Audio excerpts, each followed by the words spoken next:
Сәлем достар, бүгін сіздермен дәл осындай ерекше рулеттер жасайтын боламыз. Міндетті түрде видеоны соңына дейін қараңыздар. Және менің каналымды жоғалтып алмау үшін подписаться түймешесін басып, тіркеліп алыңыздар.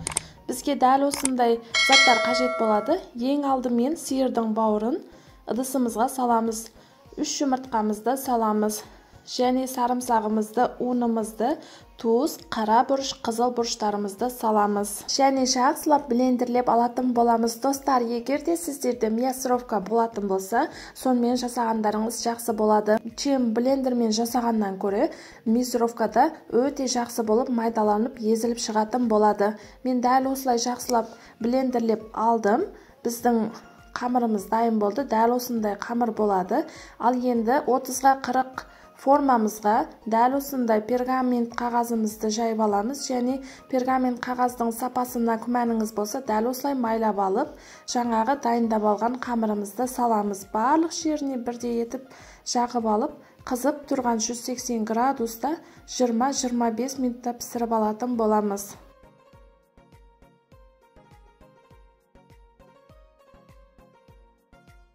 Токтың күшіне байланысты кейбіреулерде 15 минут 20 минутта пісіп шығуы мүмкін. Ал біздің қамырымыз дайын болды, пісіп шықты, дәл осындай болады. Пергамент қағазымызды қойып аударып, екінші пергамент қағазымызды алып тастайтын боламыз.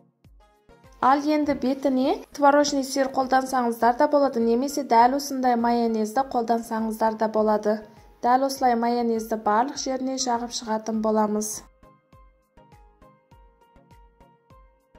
Қатты қалың жағып жібермеңіздер, майонезі көп болып кетуі мүмкін. Майонезімізді бірдей етіп жағып алдық. Енді бізге сыр қажет болады. Сырдың мен дәл осындай түрін қолданатын боламын. Моцарелла сыры. Сырымызды дәл осылай бөліктерге бөліп, әр жеріне тастай беретін боламыз. Сиырымызды да жайғастырып алдық. Енді рулетімізді жаймен дәл осылай видеода көрсетілгендей етіп орап алатын боламыз.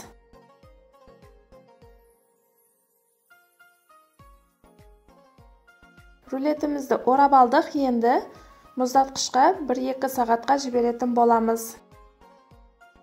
Біздің майонездеріміз жақсылап сіңіп алуы керек. Достар, бізде 1 сағат өтті, ал енді мен сіздерге іштерін кесіп көрсететін боламын.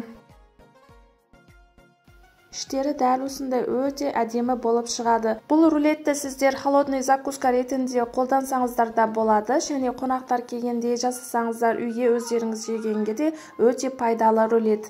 Бұл рулетті жасау үшін сіздің небәрі жарты сағат қана уақытыңыз кетеді.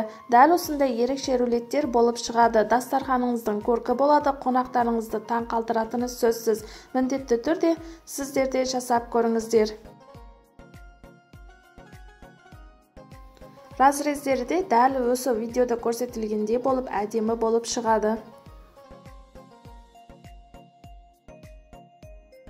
Бұл рулетімізді сіздерге тарелкеге қалай әдемілеп қоюды да үйрететін боламын. Бізге дәл осындай салат жапырақтары қажет болады. Салат жапырақтарын жайғастырып алғаннан кейін рулеттерімізді осы видеода көрсетілгендей әдемілеп жайғастырып алатын боламыз. Достар, менің каналымда бұдан бөлек әртүрлі ыстық тағамдар, десерттер, салаттар және торттардың рецептерін таба аласыздар.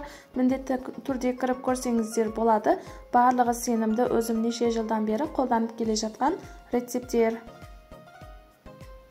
Рулеттерімізді жайғастырып алғаннан кейін бетін өзіңіз қалағандай әсемдей аласыз. Мен дәл осындай аскөктерді қойып шығатын боламын және чили помидорлармен әсемдейтін боламын.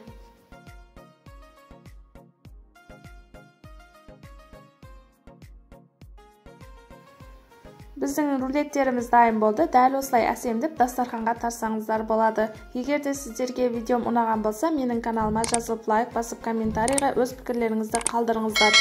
Сау болыңыздар.